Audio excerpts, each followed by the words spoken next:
Hey everyone, welcome back. I hope you enjoyed that and appreciate what President Trump is doing with respect to American foreign policy. He's not kicking the can down the road.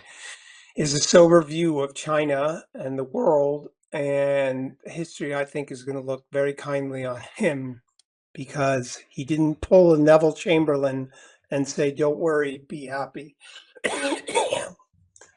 We have more to cover, though, with the Iran war, and we have a very special viewpoint we get to have on this, which is my producer, Annie Cyrus. I'll remind people that Annie was born in Iran. She's Persian. She's not Islamic. And that presents a horrific problem for someone like her. She was a forced child bride. Just think about that. She was jailed for not being Islamic enough. She's not Islamic at all. She's Persian, which is a very ancient civilization, unlike anywhere else in the world. It's very unique and strong. And she's here to help us out understanding her unique perspective, but not from afar, because she is constantly engaged with Iranians in Iran talking about what's going on. So, Annie, welcome back. There she is. She's producing this show and talking to us. Very talented. Thanks for having me back, Tom.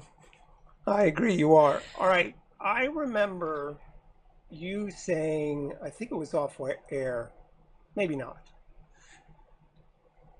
what it would take to topple the regime.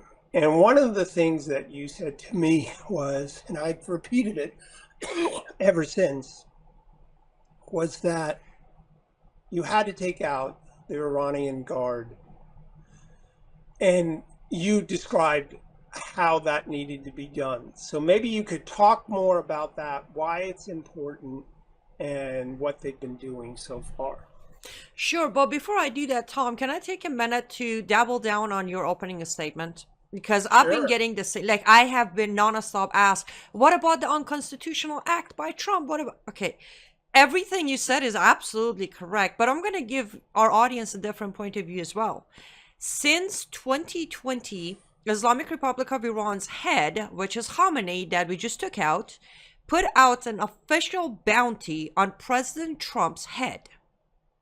When he came back to office, they renewed that bounty again. If that is not an active act of war, what is? So again, that's another reason to say, yes, they didn't come to our border and start shooting at us, but they have an active $2.5 million bounty on the sitting president of the United States of America. I think that's enough reason for President Trump not to need any approval. Secondly, if we go back to the moment this happened, which was Saturday morning, 1:15 a.m. Eastern time. Yes, that's how long I've been following this. The first And it bomb was, seems a while ago. right? But the first bomb was dropped by Israel. The first 4 hours was Israel. So technically, we did not go to war with Iran. We were there based on our military agreement with our ally on the region as a backup. So that doesn't need congressional approval either. So here All are right. three case that stop calling it an unconstitutional war that Trump started.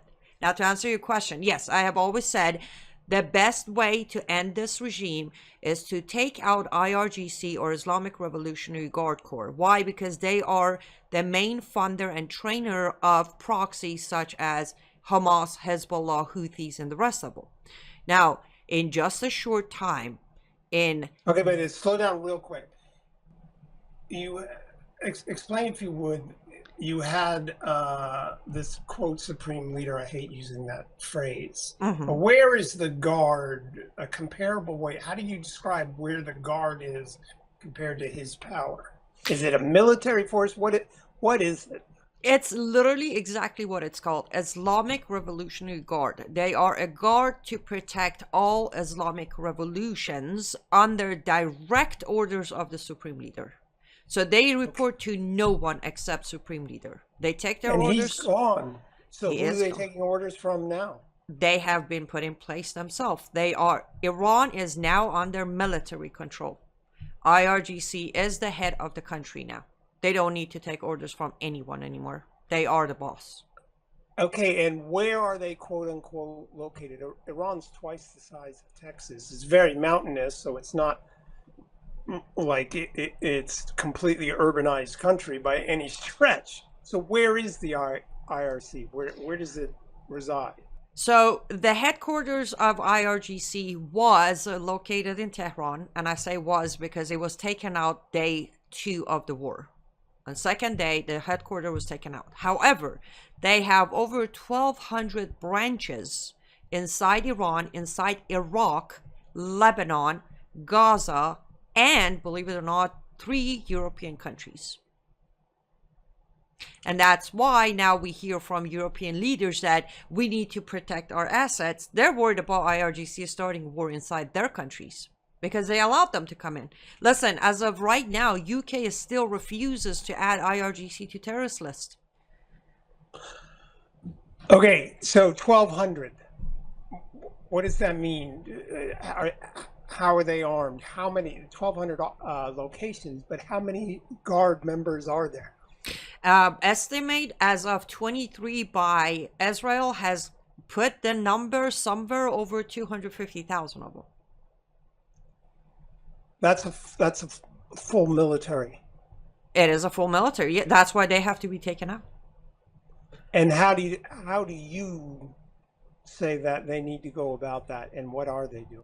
So as of right now, we have done just fantastic because we have taken out over 200 of their buildings inside Iran.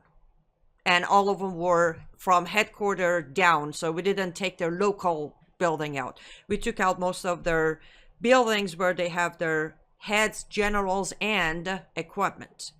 But next step, as again, IDF has announced, I think on Thursday is when they announced that now they're going to start finding the members. So there are 5 ranks inside IRGC. You have the head of IRGC, which contains about 30 people, and never do you find them under the same location. They are spread for this very reason. The second rank are the generals and lieutenants. After that are the trainers, those who travel between countries to train Hamas, Houthis, and all that. After that rank, from there on, we don't care. We don't. A lot of them have already become, what do we call them? De facto? They have yes. Defectors. Defectors, there you go. So we don't care about that number.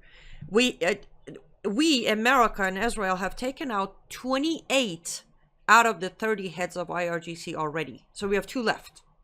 The head of a snake is almost gone. Now we got to chase after about probably 30,000 of the other 2 ranks. And when we take those out, IRGC is done. It's gone. All right. Well, okay. So basically you're saying there is a higher echelon and those that go along with it who you think will, what happens to the rank and file, if you will? Some will defect. Will some, if a Western government come along, will they be okay with it? So the higher rankings are never going to put down their arms. They are in Western countries, those are the one we're going to call the radicalized one. In reality, those are the devoted ones. They will die before they abandon their leaders. But they are stretched too thin right now, Tom. Between the attacks in Lebanon, and mind you, a lot of reports, as you said, Western media is reporting attacks on Lebanon, attacks. No, these are Israeli attacks on Hezbollah leaders who are cooperating with IRGC members. So we're taking some, they are spread in Lebanon, inside Iran, as I said, some in Europe. So those who are left in Iran are going to try to escape to recruit, most likely in Iraq and Lebanon. But if the attacks in Lebanon if escalates any further, they're going to try to recruit inside Afghanistan with their ties to the Afghan Shia militia. Okay, so you said there's 20,000 that, quote, we need to get. Mm-hmm. Who's we, and how does that happen? Isn't it Iran that's good? I'm sorry, Israel that's going to be doing that?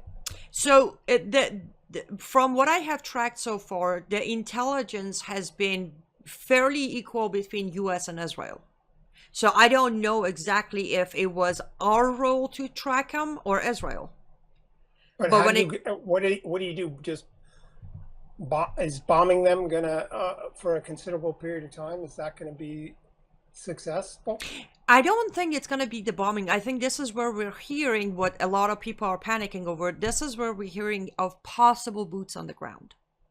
Ours or Well, Israel's or it's the been Kurds? it's been all three. It's been all three. So the talk is, or at least the strategy is, we are talking about possibility of sending Kurds in.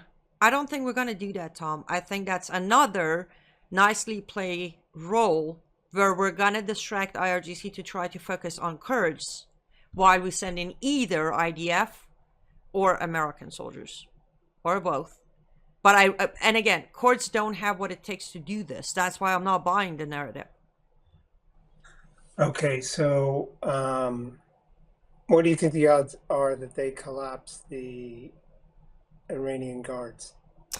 I will say if we all calm down, stay in prayer, and stop being so negative about this movement, within 3 to 4 weeks, IRGC is completely done. But again, we need our politicians to do the right thing, either stay out of it or support it. Yeah. Well, the left's not going to do. Oh no, I was referring to Republicans. Left has never gone. The Islamic Republic of Iran is counting on the left to save them. Like we had Okay. Iraqchi literally reaching out to Democrats asking for getting this under control. Say that again. The guards need the American Democrat politicians to save them. Is that They're what you said? counting, not just needing, but they're counting on Democrats to save them. All right, there you go. I don't think we're going to see American boots on the ground. It's a midterm election, and I think Trump wants to pull them out. But I do think there will be efforts by Iran and others to accomplish that. But nevertheless, Annie, my voice is slowly disappearing here. Thanks so much for this week's update. Thanks everyone for watching another episode of Politics in Perspective, and join me on Substack, Ex American News, 7 o'clock, worldyoutube.com, Sunday nights, 7 o'clock, AUN TV. And of course, you can get the backlog of all of these on politicalvanguard.com, which is our chief sponsor. Thanks so much, everybody, and we will see you soon on Politics in Perspective.